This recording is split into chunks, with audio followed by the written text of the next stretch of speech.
Good afternoon, everybody. Welcome to the Monopoly Busters Caucus field hearing hosted by Congressman Chris Deluzio on an effort to lower costs in youth sports.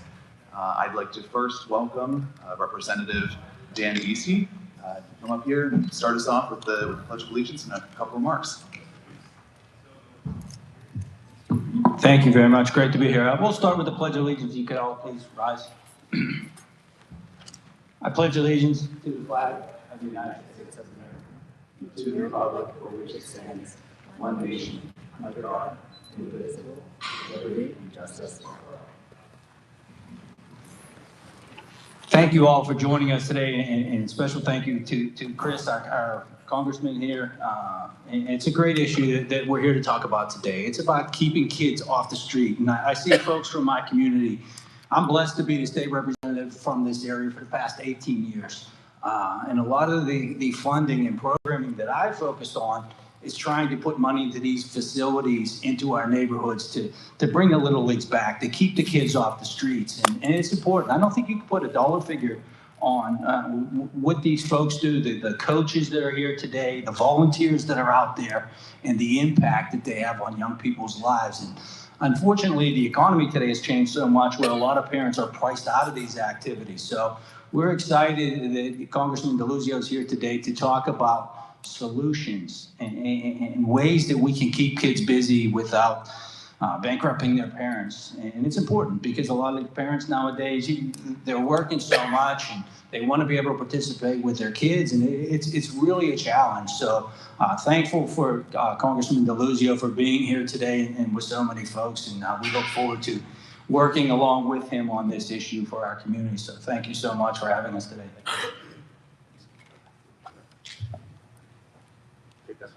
Yeah, okay, absolutely. First of all, I want to introduce Congressman Chris Deluzio. All right, Alex, thanks. And Representative Deasy, thank you. You're absolutely right. Youth sports should not be a luxury good. It should be something every kid can do. I want to acknowledge County Councilman Paul Messina in there as well. Look, I'm proud to represent about half Allegheny County, all of Beaver County. It's a place that knows about sports, that knows about winning, and knows about making champions. And this work today through the Monopoly Busters Caucus, which I'm a co-chair of and helped found, it's a pretty important basic idea that kids should be able to play, that this should not become a luxury item to be able to participate in youth sports or youth activities throughout your life. And that what we are trying to do in the caucus is take on the problem of corporate power and consolidation that's affected so much of our lives, including things our kids want to do on the field. This is the second field hearing of the caucus. I'm pretty sure it's the first actually on a turf field, so we'll take that. Again, we're taking a look today at the rising costs of youth sports. So many of us think about sports growing up around here, right? You think about being on a team, you think about learning how to compete, think about learning about sportsmanship. Hoops after school, it's t-ball on the weekends, it's making a joke about orange slices earlier at halftime of your soccer game, you name it. I grew up playing CIT baseball not too far away, and I think about what those teams were and who those coaches were. Those were parents, those were members of our communities, were volunteering. The sponsors of teams were your local HVAC businesses, Craft and Lumber, the Ingram Firemen. That's who sponsored these teams. These are nonprofit organizations, small businesses, and civic groups. That mattered. Their commitment was to the community and to these kids having a shot to play. Every kid could play. And I think about the difference between, say, a travel team back then, an all-star team. You travel to play in Green Tree and Moon and Mount Lebanon and Ingomar. You weren't having to trek for thousands of dollars all across the state and beyond. It's a very different environment for parents right now. And I asked somebody at CIT. It costs $30 to $60 or so for a kid to register. Those community and recreational leagues, they're getting squeezed. And we'll talk about what's happening, because there are now these other and so many other different travel and different competitions where the price tag is not 30 or 60 bucks, it's into the thousands for kids to participate. It's a problem. So I'm a parent of 4 kids. We had first night of t-ball for my son last night. It's exciting to watch, but I know I'm not alone when I talk to other parents who see the sticker shock of what these leagues and clinics and practices and gear, it adds up. And I want my kids outside, I want my kids playing, I want them as the kids say, touch some grass. Sports and activities are a big part of that. But to me, right, letting kids play, they gotta be able to afford this stuff. And I hear from families all across our region and across the country saying the same thing. The cost of gear, the leagues, the tournaments, the uniforms, streaming, if you believe it, streaming that you can even watch when you're not there for some of these tournaments, the costs are going through the roof. And as costs go up, parents are getting squeezed and kids are getting priced out of the games they love. It adds up quick, and if you can't keep up, your kid gets left behind. I don't think that's right. The big reason for that is that youth sports are getting swallowed up by private equity, vulture investors that are seeing dollar signs instead of community. They're not worrying about kids who just want to play and their families who may not be able to afford a luxury good. Now, we make champions here. I said that. We make champions of Western Pennsylvania. We love sports and athletics. And historically, again, those sports programs are run by schools, religious organizations, neighbors, nonprofits, volunteers. And it's changing. There's a very different playbook in private equity. They come in so often, they'll buy up leagues and facilities, they'll stack on fees at every level they can, and families get locked out of that system. And oftentimes these investors, they own the fields, the rinks, the tournaments, the teams, even the gear, and maybe the software you've got to download just to be able to see your kid's schedule and their roster. And then what do when they've cornered the market? They jack up prices because they know that parents will do anything they can to give their kids a shot to compete. The total cost, and this is AELP, we'll talk about some of this, and I'll introduce them. The total cost for a kid to participate has jumped by almost 50% in the last 5 years, just to participate in sports. It's into the thousands, and it's gone much higher than the rate of inflation. And with the cost of everything else skyrocketing, food, gas, utilities, housing, I go on and on, it's no surprise that families are struggling to keep up and to get their kids on the field. So we see this with companies like Black Bear Sports Group. It owns 11 rinks in Pennsylvania since they took over. Some lesson prices have spiked from $55 to more than $200. They're charging families around $37 a month just to stream their own kids' hockey games. And private equity's grip on something like cheerleading is even more outrageous. Just last May, Varsity Brands had to pay more than $80 million in a class action lawsuit to families who paid for fees for varsity cheer competitions, apparels, camps, hotels, and more at their cheer events after claims that varsity violated antitrust laws. That's a lot of money. That's a lot of power. What did they do? They bought up competitors and uniform makers and camps until they were basically the only option left. And that's a monopoly. We have laws to protect against that. They were essentially forcing people to travel to have to pick their dictated hotel to go to the competitions that they control and to pay more just to watch their kids compete in a uniform that they sold. Look, this is not making sports better. It's narrowing which kids get to play, and it turns sports into a luxury good. And that focus on profit instead of kids' development, it means kids are more likely to never play. If they do play, they're more likely to burn out or get injured because the stakes become that much higher just to participate. So I'm working on legislation to take on those vulture practices and get them out of youth sports. The rising cost of kids' sports may seem like a small issue to talk about, but I think it says something bigger about America today. In our country, sports are supposed to be an equalizer. Any kid, no matter where they're coming from, should be able to compete. It's a place where you can show up and work hard and you can achieve something bigger than yourself. But our country is drifting away from that to where your family's bank account will decide whether you might even get to step foot on the field. That must end. That's why we are here today. I'm here to listen. I want to hear from the experiences of folks around here. I've got some experts and people to talk about their own experiences and all this. Because to me, this is about a piece of the American dream. If you work hard, you get your shot. You get to compete. That's what this is about. It's about community for me. And making sure the next generation of kids gets the same chance to play that the generations before them had right here in Western Pennsylvania. So if you got a few more minutes, if you haven't signed up to give public testimony, Saran Cox, where are you? Over in the corner, my district director, if you'd like to do that, you can. I'm going to introduce our witnesses and come sit down. But they'll each tell you a little bit about their experience, then we'll open it up, do some questions. All right, well, I'll actually start. Katie on the end, Catherine Van Dyke, a senior legal fellow with the American Economic Liberties Project, previously served as attorney advisor at the Federal Trade Commission, or the FTC. Ms. Van Dyke is a seasoned attorney with 2 decades of experience advocating for robust antitrust enforcement and consumer rights, and she's an expert in how these topics intersect with sports in our country. Katie, over to you.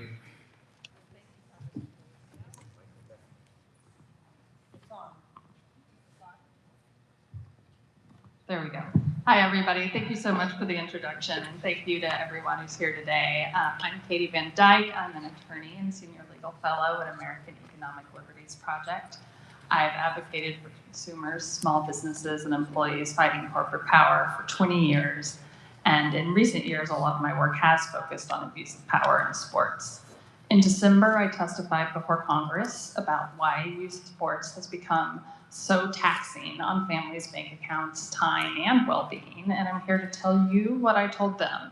The anti-competitive corporate takeover of youth sports is hurting our kids, and Congress needs to take decisive steps to stop it.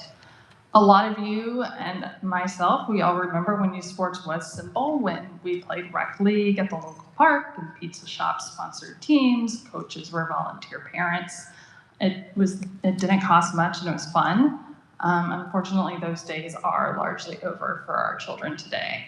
Private equity is rolling up youth sports using the same playbook it's used in countless other industries like nursing homes and hospital care, and it's making youth sports the next victim of a financialized economy. They do have pretty straightforward tactics. They buy up all of the local companies through small deals that nobody notices, and then they build a moat around their chosen sport. That's when they start buying the leagues, the facilities, the apparel companies, the apps, the tournaments, and even travel agents. Once families are locked in, they do start squeezing every dollar out of you that they can. And that means you and I are forced to drive hours to expensive tournaments. We have to pay admission fees often to watch our own kids play. We're forced to stay at designated resorts or risk disqualification for the entire team and buy customized jerseys that our kids are constantly outgrowing. Cheerleading, as Congressman Deluzio mentioned, has all of these dynamics. Varsity Brands owns almost every competition that is held in the country. Training camps, the uniform company with the glitzy Swarovski crystals, a streaming platform. They just started a professional league.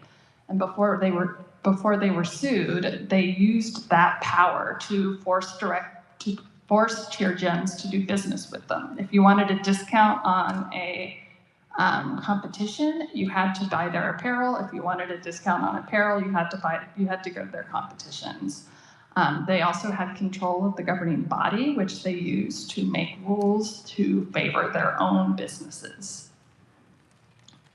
In all, youth sports is a $40 billion industry. It's double what the NFL makes.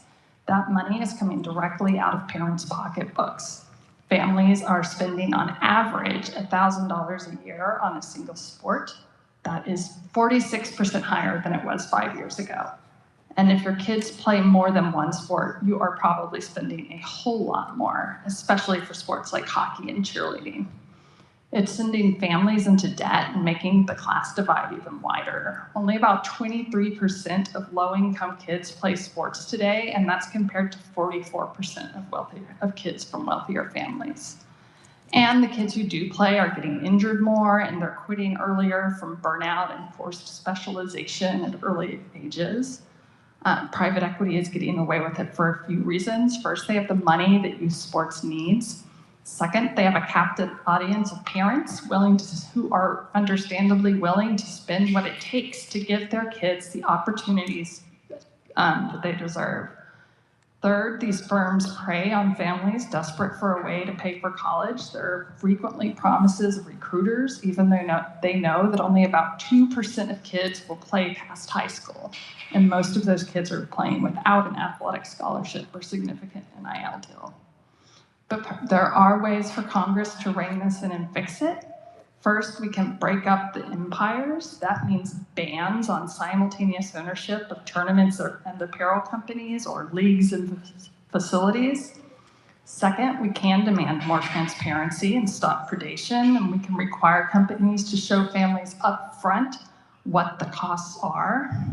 Third, we can reinforce these rules by banning firms with a record of bad behavior. If you are a vulture investor, you can't own a youth sports company, period. And finally, we must fund public programs again so kids have affordable places to play. The kids in Western Pennsylvania and all over this country deserve more than a childhood for sale. They deserve a place where they can learn the importance of teamwork, fair play, and perseverance. And they deserve opportunities that are affordable. Thank you so much for having me and for convening with us today. I'll pass it on. Yeah, Katie, you guys hear me okay?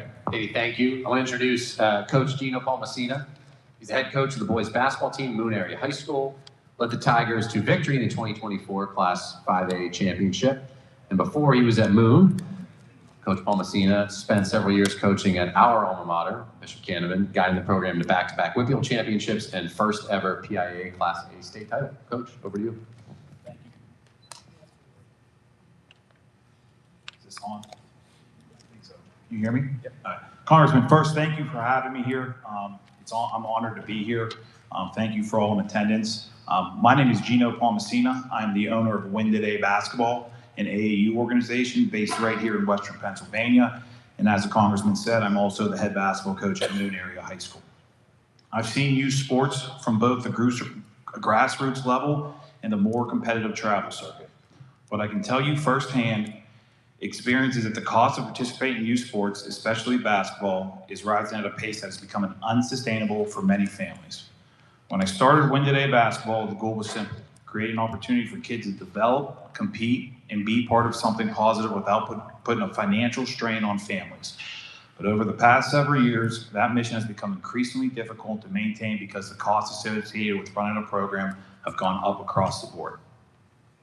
Gym space is one of the biggest challenges. Facilities that used to be affordable for local clubs and now either booked by larger organizations are priced at a premium.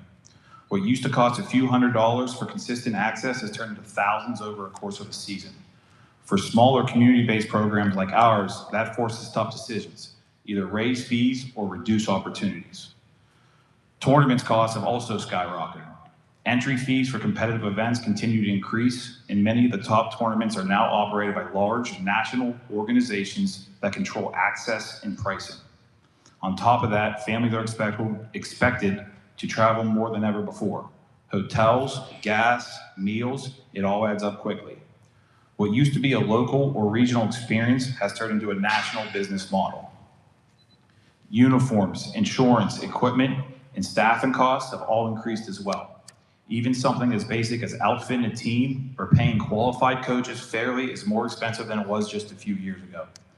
All while those costs rise, we are constantly trying to balance affordability with quality. We don't want to cut corners, but we also don't want to cut kids. We do not want to price kids out.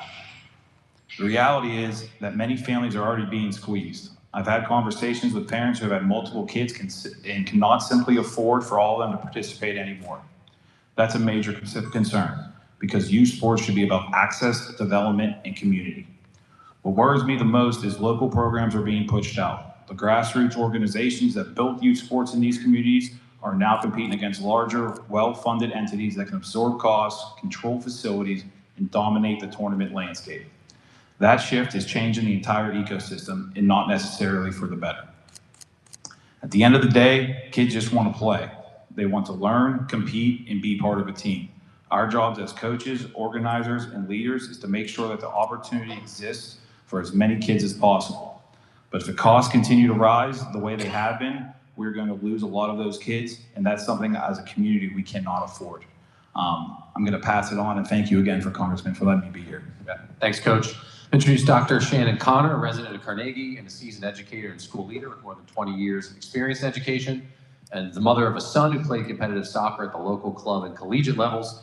Dr. Connor has firsthand experience about the rise in the cost of youth sports and increasing barriers that many families face to participate. Dr. Connor, over to you. All right, thank you, Congressman, and thanks for the opportunity to speak on the rising costs of youth sports. I'm honored to be a part of this conversation because those rising costs was something that I lived every day for many years as a single mom, doing everything I could to support my child's passion and future.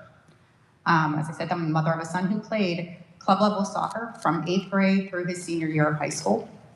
And soccer is often considered one of the more affordable sports because it doesn't require expensive equipment compared to hockey or football. But the reality is that once you move into competitive club soccer, the costs added up quickly. And for many families, it became and becomes overwhelming. From the start, affordability was a constant concern for us. Club dues alone were significant, and monthly payment plans were the only way we could participate at all. Without those plans, it simply wouldn't have been possible. And the dues were just the beginning. In my son's first year, we were expected to travel internationally to a tournament in Italy. That was on the top of regular tournaments throughout Pennsylvania and Ohio. Then over the years, travel expanded across Pennsylvania, Ohio, Maryland, Virginia, New Jersey, and even as far as Las Vegas. Each trip meant hotel stays, gas, airfare, meals on the road, and time off of work. And there were also additional costs for cleats, uniforms, and other team gear. There were fees for soccer camps that were strongly encouraged and often implied as necessary for player development and visibility with college coaches.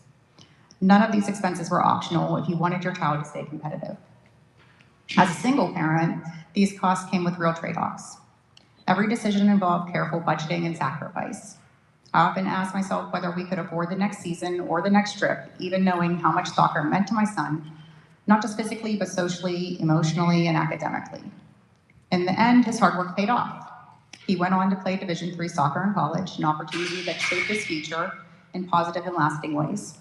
But the financial road to get there was steep, stressful, and fragile. What worries me most is thinking about the families who never get the chance to even try. Youth sports are supposed to promote health, teamwork, confidence, and opportunity.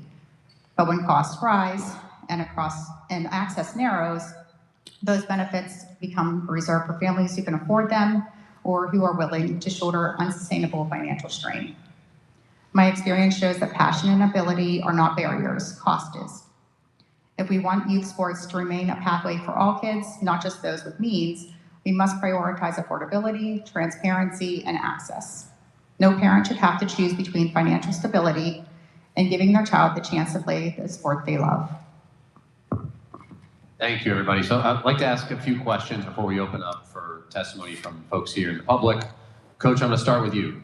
We often, in this discussion, right, we talk about the cost, what the problem is of all these costs, but we kind of skip over what are the benefits of youth sports. You're coaching young men, right, teenagers into young men. Talk about those benefits of what they learn, the discipline, the hard work, the teamwork. What do you see as a coach that the value sports can offer? Yeah, great question, Congressman. I think the most important thing that, part of my high school program and our organization is we're not only teaching you to be a better basketball player, but we're trying to teach you to be a better person. And if you can leave our program as a better person, we feel like that's the real win for us as an organizer and a coach. But yeah, I see some of my kids, every single kid that I coach, I still stay in contact with. I just had a kid that I coached down at Canada, and we had lunch together. And, one thing he said was, if you didn't put us through some of the things that taught us discipline and effort and what it took to get a job done, I don't know if I'd be able to work in this field that I'm working in right now. And just based off your question, that's something that really hit home to me. It means a whole ton to me. It's something that I taught someone they're using later on in life outside of the game of basketball. Katie, I want to come to you about the price increases that I think anyone who's involved in youth sports knows it's a real thing. Number one, it's more than inflation. That's the first question, I think. You can tell me if I'm wrong.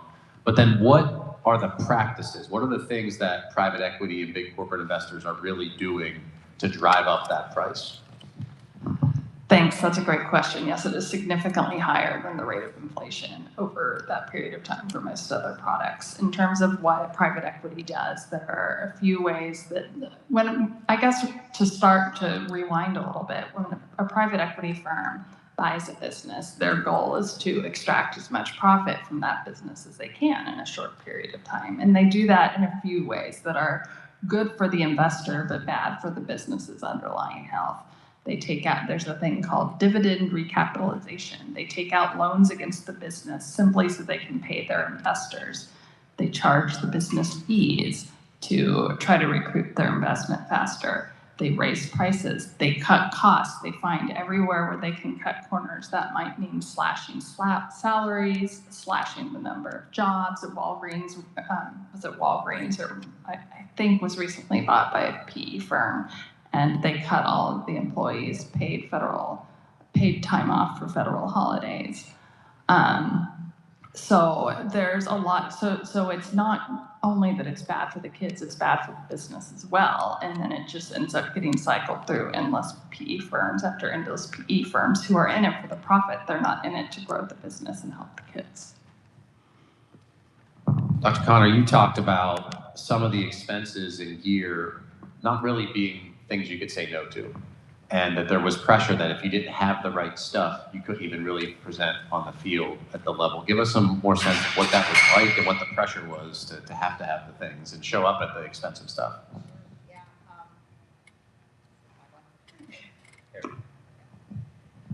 Yeah, I remember, I mean, one of the things that sticks out in my mind is my son, you know, his feet stopped growing. So like we were into the expensive cleats that were $300 a pair.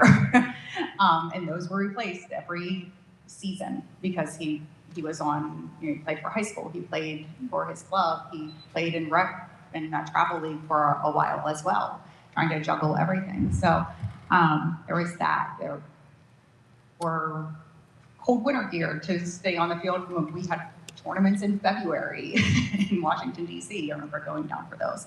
But yeah, he just, you know, you had to have the right gear and you had to have the team club gear as well. And if you didn't have something, there was, you know, some kid who did. And then you want your child to have the best, right?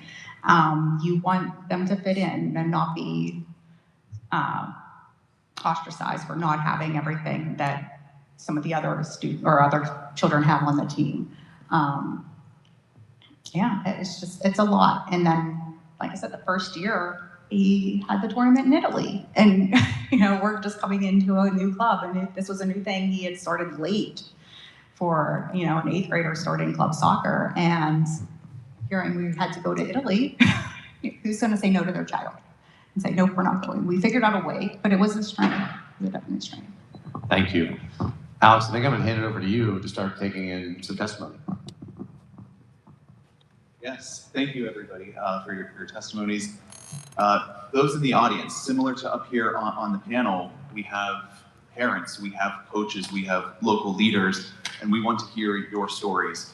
And I want to encourage the panelists and the congressman to respond to these different stories should you want to. So I want to start off, we got a couple submissions through our online portal that said that they would like to speak. So I want to start off with Jeremiah Dubin. Do you can? There. Oh, right over there, right in the middle with me. Yeah.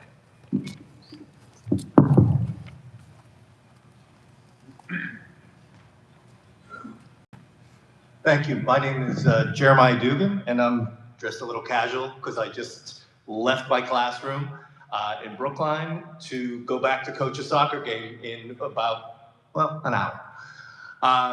So I want to begin by expressing my gratitude to Congressman Deluzio for convening this hearing and shining a light on what's become a genuine problem in American youth sports.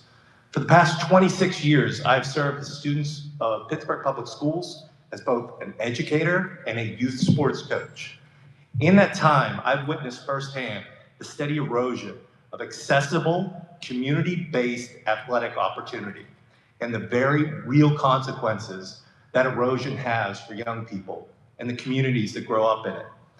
A generation ago, youth sports were largely organized and sustained by community recreation leagues staffed by parent volunteers. These leagues provided low-cost, neighborhood-based opportunities for children to learn the fundamentals of sports along with their friends and classmates.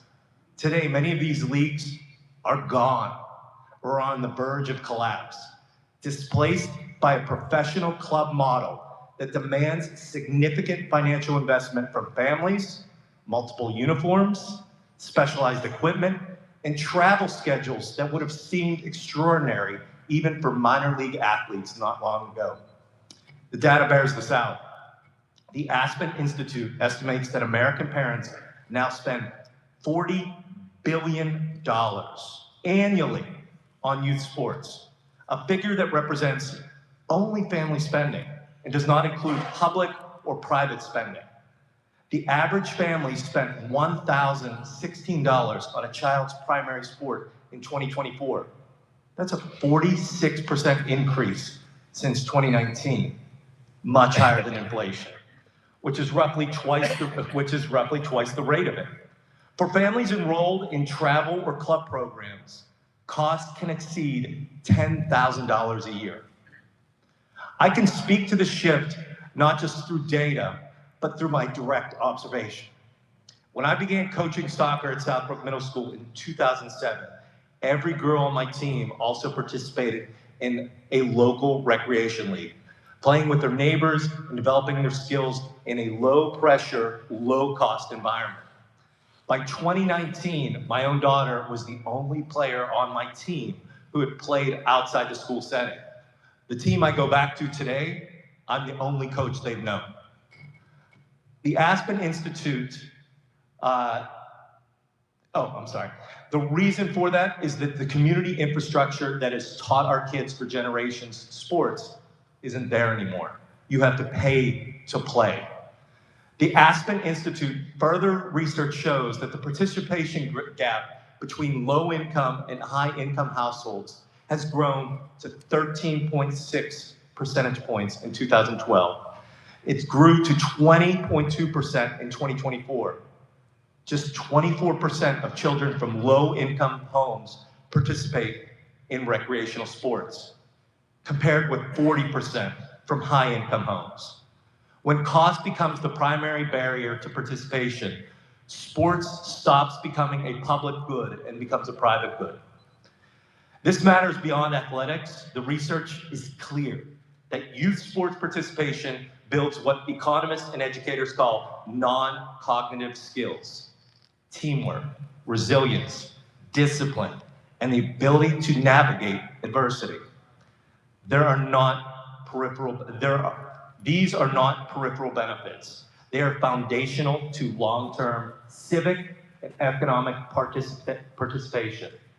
When we price children and their families out of sports, we're not simply limiting the recreational options, we are narrowing their development. Congressman Deluzio, I urge you to consider policy interventions that reinvest in community recreation infrastructure, support volunteer-led leagues, and ensure that the benefits of organized sport remain accessible to all children, regardless of their family's income or zip code. I thank you. Thank you, Mr. Dugan. Coach, thank you. I would say one thing. I mean, I think you got to a point also that there's a benefit to community, civic bonds, that there are recreational local leagues that are part of neighborhoods that I remember growing up, I don't think that long ago, but growing up around here not that long ago, that we're losing that. There's not just losing it, but that opportunity is not there. New parents, when they come up and they're kind of looking at the landscape and they're like, oh, I remember what it was when I played 20 years ago, and they're like, their jaw drops. They're like, I have to drive how far for that practice? I just talked to a colleague today. Her kid is 8 years old, and she's talking, Mom, if I don't get into this competitive cheer now, I'm not going to make the high school team. And the practices are 45 minutes one way, and the tuition is $2,000. So, but if you think about it from a developmental standpoint, Coach, I don't know if you saw Mike White's article about what's happened to girls basketball at the high school level, is that we've carved out the average player because they're no longer priced to play. So what's happening is, you see, if you look at the scores of Whitfield games now, they're blowouts because it's the land of haves and have-nots. You can no longer be a tourist in a sport and just say, you know what, my friends are out playing. I want to go play ninth grade basketball. It's like you show up and you're like, oh, dang, these girls have been playing since they were 4 years old. I don't have a shot. I can't even kind of develop. You can't. Or if I'm the star soccer player, I'm not coming over to be the third player on the team because my soccer coach is saying, no, you can't play this because you need to specialize in that. So this idea of being a tourist in other sports has been taken away by that specialization that we're seeing, not just in basketball, but in soccer, in just go across the board. I don't think it really and no youth sport has not been impacted by the professionalization of youth sports. Thank you. Thank you. I want to call up next, the next person that submitted their testimony online, but I don't believe she's here yet, but just checking. Rebecca Stoughton? Stoughton? All right. Then we'll move on to Amy Bowman McElhone. You can come up to the mic. Thank you, Amy. I'm shorter than the coach over there. Thank you so much, Congressman Deluzio, and for all of you being here. I'm just going to give some lived experience as a parent, but also someone that grew up. My husband and I grew up in Mount Lebanon. We moved away for a while. Both of us were athletes. We came back once we had kids, so we have 3 kids now. 12-year-old boy who's playing soccer, and we just had to turn down a trip to Spain with the ODP team. We drive out 28 to, like, what is it, Pisa? It's a trek. We have an 8-year-old daughter, and we have a 3.5-year-old. And my father was a coach, was a teacher, and I just want to say that, I'm bringing these like kind of threads together, these generational threads. I think that you're all making a strong point about that. I grew up playing club soccer. I burnt out myself in high school. But I played a lot of sports. I played basketball, I played softball, I played all of these things. I had the opportunity for those things. My husband played soccer, ran cross country, all the way up to the collegiate level. And I can't express how much that experience has benefited me, like now. And the joy that it's brought. And I think like centering, like what are the benefits? The benefits are joy. There are also productive benefits, like I know how to collaborate. I have confidence. Just the thrill of your body doing things is such a piece of confidence that I think everybody should experience. And I think it's really important for our kids to experience as well. But basically, when we came back and we looked at the landscape, especially around soccer and club soccer, all of a sudden there's a ton more clubs. It's starting earlier, like 3rd grade. And when we started looking into this, I was like, this is a lot of money. This is professionalizing them so soon. So you think about the pressure, the competition level that takes the joy out of it. And that's what happened with me in Beadling. Beadling's great, but that's what happened with me in high school. And I don't want that to happen to my son. I also don't want to be like pouring thousands of dollars into my son, driving him all around, and then not have enough money for my other kids or to be with my other kids. And it was immediate. My brother also played Beadling and played at Allegheny. When we saw the kind of landscape, we're like, this club soccer just became a cash grab. There's tons, and so the competition level, the whole point of club is that it's higher competition. Now the point of it isn't even operating the way it should be, and it's just bringing all of this money together. But I just want to say that I really responded to this because this is something I think that impacts us all, impacts our lived experience, impacts our quality of life, impacts our kids and the kind of futures that they could have. And there's a lot of negatives to, I think what you were saying, Congressman Deluzio, that this might not seem like a serious issue on its surface, but I think it's dead serious. Like it is about, community. It's about getting outside. It's about coming into conflict and friction and solving problems and all of these things that are all these skill sets that we need. And I think it's integral, it's central. And the fact that this now I feel like, like the Matrix, this all makes sense now. And so I appreciate you making this public. And and I just want to say, just try to continue that thread of how much what I experienced, how that's changed, how much it's meant to me and my family, and how we're kind of at a loss in terms of moving forward with our kids and what we should prioritize and not. So I just want to thank everybody. Thank you, Amy. Could I say a few things Please. in response? Thank you so much for that. I really, it speaks to my heart what you just said. And part of when we talk about the specialization and professionalization, what's happening here is when you have a profit-driven youth sports business, their financial incentive is to have your kid playing year-round. And you're right, that's not good for kids. It means they end up just playing one sport. The rate of ACL injuries with children is through the roof. Tommy John surgery for baseball players is through the roof and increasing every year. And and burnout is also a really serious problem. Most kids quit playing sports now by the time they're 13 years old. I'm a parent, I have a 13-year-old and an 11-year-old. The battle to keep them off screens is never ending, and to get them to go outside, it's such a struggle. And when there isn't an alternative, that's what they're going to do. One of my favorite stories of youth sports history is that Pop Warner football was actually started by a guy who owned a factory. And when kids would get out of school every day, they would come and throw rocks at his windows and break them, and he got tired of it, so he started Pop Warner football to keep them busy.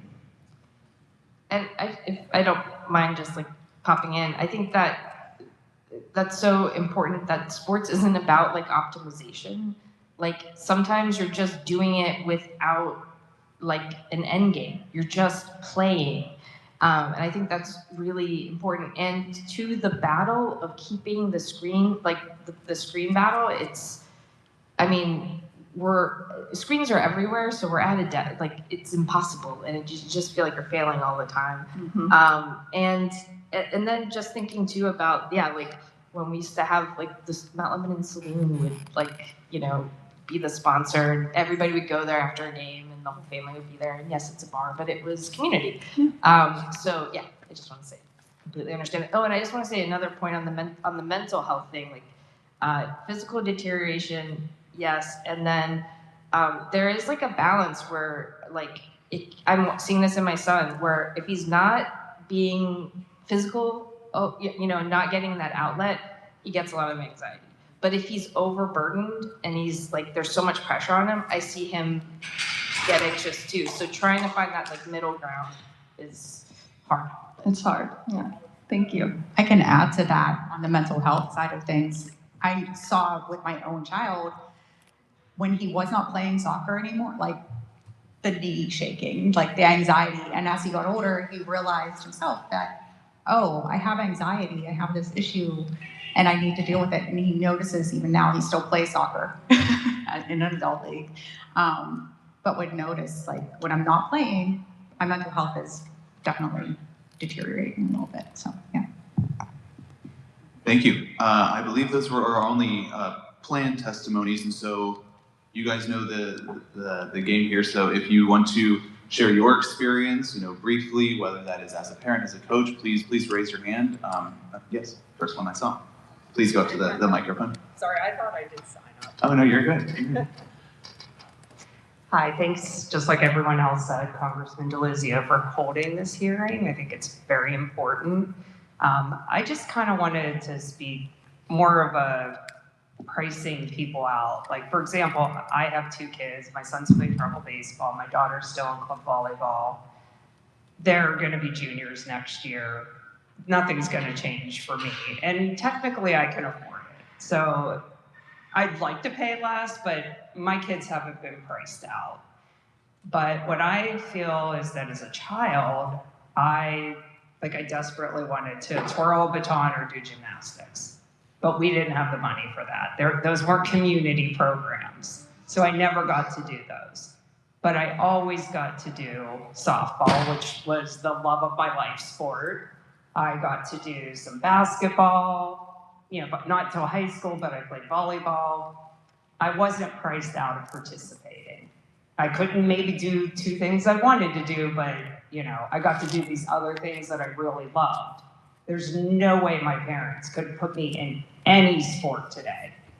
Nothing. I don't even think they could afford rec at this point. I signed my son up for Pony League last summer, and it was $200. Again, not, something I can't take on, but I think we all know in your community, there are many people, they cannot put $200 out for a rec baseball program. It's just not something they can do. So those kids who would have been me as a young child don't get to play because they can't afford it. So I feel like it's more like that. And then it continues because you have kids who are good athletes and maybe they do have enough money to play rec. But then as time goes on, you realize your kid is never going to make the high school team unless they play travel or club, because that's just how it is. Like, they're not going to get the reps. They're not going to get the time in. And so you're paying all this just so your kid can make a high school team. And then when you get to high school, those programs aren't cheap because the schools are not funding them. My parents never paid 1 penny other than, I think, for my glove when I was playing high school softball. That was it. Everything else was provided. And now I'm involved with many booster organizations with these high school sports. And because the school's not providing, we as parents have to provide. So $300 to play football, $150 to play baseball, $150 to play volleyball. Again, I can take this on, but I know there are many in our community that cannot do this. And it's just very upsetting when I think of children who are missing out on what I had the pleasure of enjoying as a young child, which thankfully I've been able to provide to my children. I just hate that poor kids are just being completely left out, not just out of club, not just out of travel, but out of rec, and then consequently high school sports as well.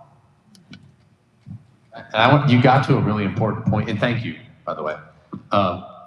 When schools are squeezed on their budgets, which they are, what are the first things that get cut? The arts, extracurriculars, sports, and shifting some of those costs on the families. I'm looking at my friend, Representative Deasy, who gets us at the state level, right? There has to be support for the schools because those things get chopped first, and I get it. I get why school administrators feel the pressure because the funding isn't there to help them do the things that you talk about that your parents didn't have to pay for you to play softball or volleyball. Yeah, just as a note, our high school baseball team does not even provide baseball pants. That we have to purchase those because the school is not providing those. Like, that's just, I couldn't even fathom that when I played, that my parents would have to go out and buy my uniform. Thank you. I mean, it highlights exactly this problem beyond just the thing that we are talking about of pricing kids out along the way. It's also the public investment in our schools to be able to offer not just sports, but extracurriculars and the arts and things beyond the basics of reading and writing and more. These are important things schools have to fund. And look, the federal government's got a role in it. And I support education funding, but it's our districts, it's the state level too. So thank you. Yeah, but I also think like part of this is just the price to play travel and club to get on that high school team. That's an issue too. If that was cheaper, more kids could be on the high school team. So, but thank you very much. I really appreciate your time. Thank you. I believe, so we also do have a list of people that signed up as they came in. So I want to recognize Bruce Amschel.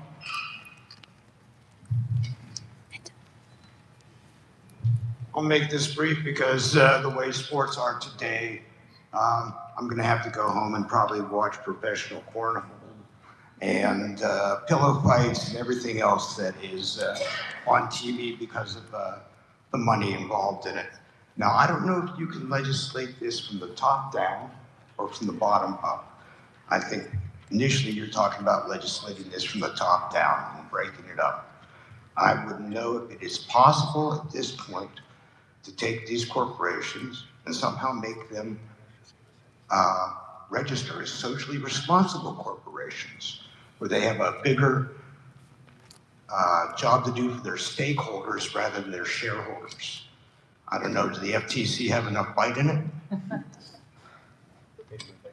Possibly not. Does the FTC have enough bite in it? That's a very, very good question. We've had a change in administration and change in policy priorities of the FTC since I've left, and it's not been as active. Unfortunately, our antitrust enforcers are not taking on the cases that they should, and there's a lot of allegations of corruption and other problems. Okay. And that's a little outside the scope of this, but you make a good point. Thank you. I'm going to ask Representative Deluzio, can you legislate it from the bottom up?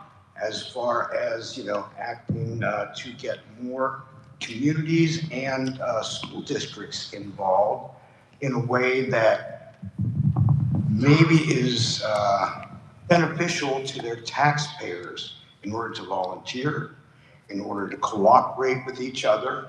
The expenses are in order, and they're amazing to put a league together. And everybody's talking about travel expenses, et cetera. Field maintenance, how about liabilities? Nobody's even talked about, if I want to start a league or want to maintain a league, how much is going to cost some insurance? As far as paying for my players that they will not get injured, maintaining security, maintaining safety. There are so many side issues and side expenses. It is ridiculous. If we can somehow get the local people involved as far as volunteering and getting a break on their school taxes and or property taxes, they can maybe get involved in youth sports. I think it would kind of push them from the bottom up. And I really would like to see if that can be approached.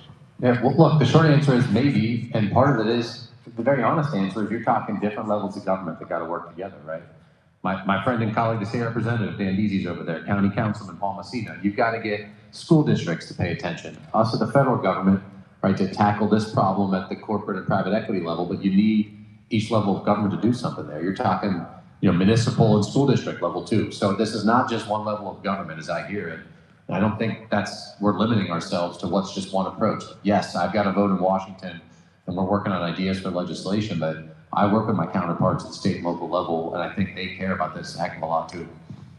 I think people at the state level can also consolidate as far as getting insurance rates, as far as getting sites together, as far as getting equipment together and get a better deal. I know it's tough to get school districts that are rivals to work together at all, but if the price was right, I bet you they could. Thank you. Thank you. Thank you very much. As the Congressman mentioned, we do have a wealth of Paul Messinas today, so I would like to recognize County Councilman Paul Messina, if you'd be willing to share your story as a father to Coach Gino up here. Sure. Thank you very much, and I'll be brief as I always am.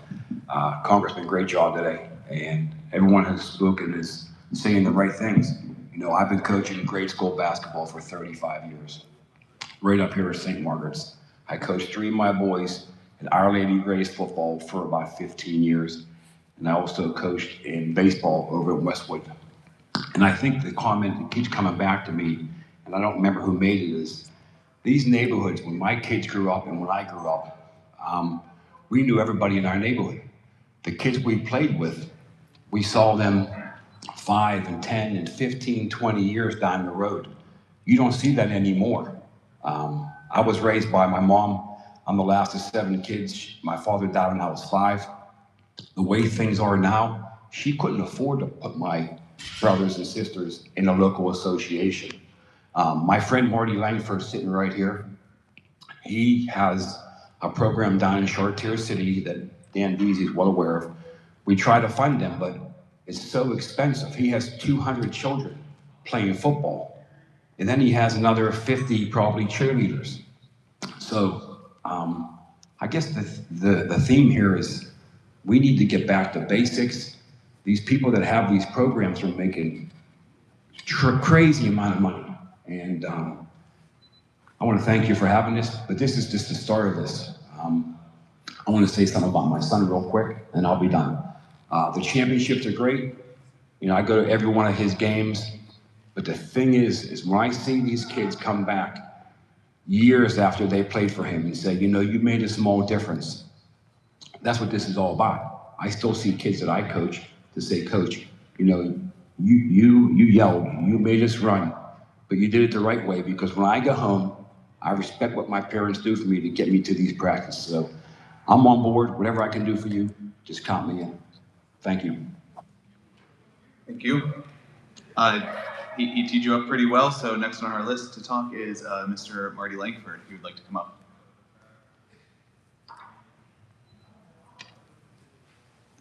How's it going? Congressman, I want to thank you for opening this up for us today. Like Bob said, I run a youth organization in the West End area called the West Side Mustangs. I probably had close to 240 youth in my program from ages 5 to 13. Our biggest thing is funding. We're part of we're an urban community, and we talk about the cost of registration. And I think we're kind of cheap, you know what I mean? We do an early bird special, 125 for registration, 150 after early bird. But that's a rough stop for some of the people in my program. And one of the things we try to do a lot of fundraising.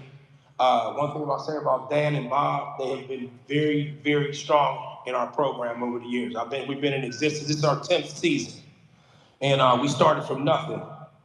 One thing we got this year, we got the city of Pittsburgh Stop the Violence grant, which helped us out. But in retrospect, I spent almost $30,000 in equipment last year. Every year it goes up. Our very first season, I bought equipment for 100 and something kids. I might have spent $10,000. This year, equipment cost me, I think it was like maybe $34,000 total. This is one of the biggest things within our community, is that trying to make it happen for these kids. And we talk about the kids coming back to the program. I got kids from my program who went on to play in the NFL that come back. And they come back, and for my football banquet, they speak on our banquets, they come speak to the kids. And we just try to do the best we can do within within our community. Everything counts. So when we talk about being priced out, and when the man was talking about what can the government do, you know what I'm saying? If we're out here, because we're not just football, and for my program, we're also partnership with Langley K-8 community schooling. I'm on the board, and we do mentorship programs as well. So we're all year round dealing with these kids. Our biggest thing is keeping these kids off the street. That's the biggest thing we try to do. Keep them off the street, keep them doing something positive, keep them away from the bull crap that goes on out there. We have a high success rate. I'll tell you one thing, in my program alone, I might be 98% African American. In the community that we're in, what comes in, what goes out doesn't come in. So when we say it comes in, we need things from Congress, state, local, that can help keep these programs going on and on, though. You know what I mean? Because I don't have a dog in the race. My youngest kid is 32 years old. But I love doing this year after year to make sure that I can make a difference, or we can make a difference in our kids' life. One thing I've learned in my community with my program, it's hard to get the parents to be more involved. So we take on the job of being, as far as the men, we're the fathers. They drop the kids off at practice every day, and it's hard to maintain 200-something kids. But this is what we do, this is what we volunteer to do, and it's what we're here to do. But opening up for this, I hope that we can come up with some type of plan down the line that we can put more into this community to make it work better for us. Thank you. All right. Thank you. We do have a couple more names listed up here. I would like to remind everyone we are at the 3:08 mark, and so we have very limited time left. And so for those speaking, please keep it to about a minute now. Would like to call up Dr. Karen Hall. You said a minute? A minute or two. Yeah. You can take a few more. By the time I get up there, I'll have 30 seconds. Thank you. Don't start the clock. Well, good afternoon, everyone. I'm Dr. Karen Hall. Congressman Deluzio, as everyone said, thank you, and thank you to everyone here. So I'm a product of what's O&M basketball. So O&M is a 57-year organization built out of the Hill District. So today, there are millions of alums like myself living around this country that are in so many different areas of occupation. The Hill District back in, when I played in the 80s, was socioeconomically low tier. But Mr. Carl Coleman, who had the vision, 57 years that lives today, the foundation is solid, and it's based on education and athletics and basketball. And out of that, we learned that one, you can survive sports through sponsorships, through alumni. Like our alumni base is literally worldwide, and I am now today the CEO of Ozanam. And having been a product of it, I've seen it as a player in it, and I've seen those that came before me, and I've seen those that literally I put maybe 4 or 5 generations that I watched from 5 years old that I helped develop to move on into college. And I'm gonna say that the price of these prices are ridiculous. It's totally enormous, right? But that's the world we live in. I think moving forward, we talk about solutions. I believe we need to have a real conversation with parents, because I'm going to say today, I'm using basketball. There are so many ways to find yourself on the court and still get that next level in high school, because these courts are empty, and parents are relying on the clubs, relying on the individual workouts. The individual workout is by yourself and with other kids who want to go down to the court. That is missing, I'll say, in the sport of basketball, because that's what I follow, and that's what I know well. So in Ozanam, we've developed professionals. I stand here as a Pennsylvania State Hall of Famer in the sport of basketball. I'm a former college coach, 20 plus years, both men and women, intercollegiate or interscholastic as an athletic director, and a high-level UNLV women's basketball player. So there are ways to fix this. We need government help, for sure. But from where I stand and all the levels that I speak on from experience, there are ways to find that path if college is in the mindset of your son or daughter, or if it's just moving forward. I took more than a minute, but I wanted to make sure I said that, because we have to talk about solutions. Here's the problem. How do we move kids and to continue to play sports? We didn't even talk about Title IX. There's a lot of other problems with these sports and all these AAUs and clubs. We already talked about how girls are leaving sports at 12 years old, right? We talked about the socioeconomic. There's a lot more problems along with the finances that could end up in litigation. So I'm gonna leave it there, because I could literally go on and on and on. So thank you for your time. Thank you, Dr. Hall. We have time for about one more, and I do want to remind you that if you weren't able to share your story or testimony today, we do have a way to share it virtually or with written testimony. And so the next that signed up on our list is, I might mess this up, but Aodon Ridinar. Perfect. Sorry about that. Yes, Aiden, and thank you everybody once again. I just wanted to note that I think it's a little bit ironic they say equity in private equity when in actuality it's reducing equity.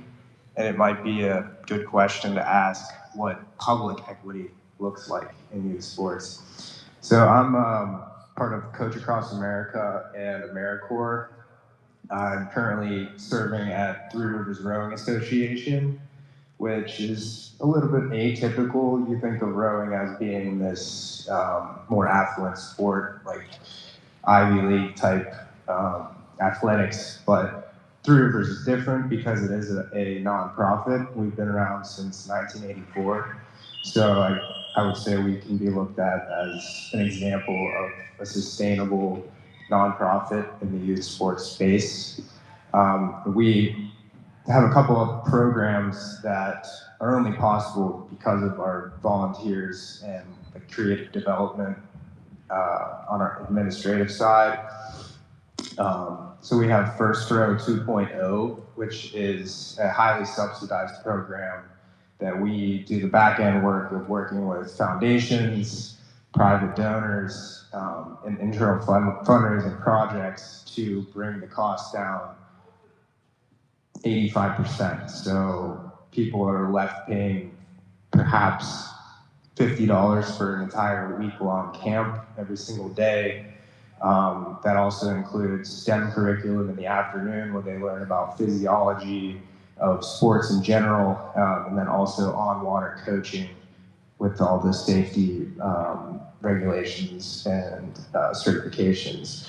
And we also work with the para and adaptive communities.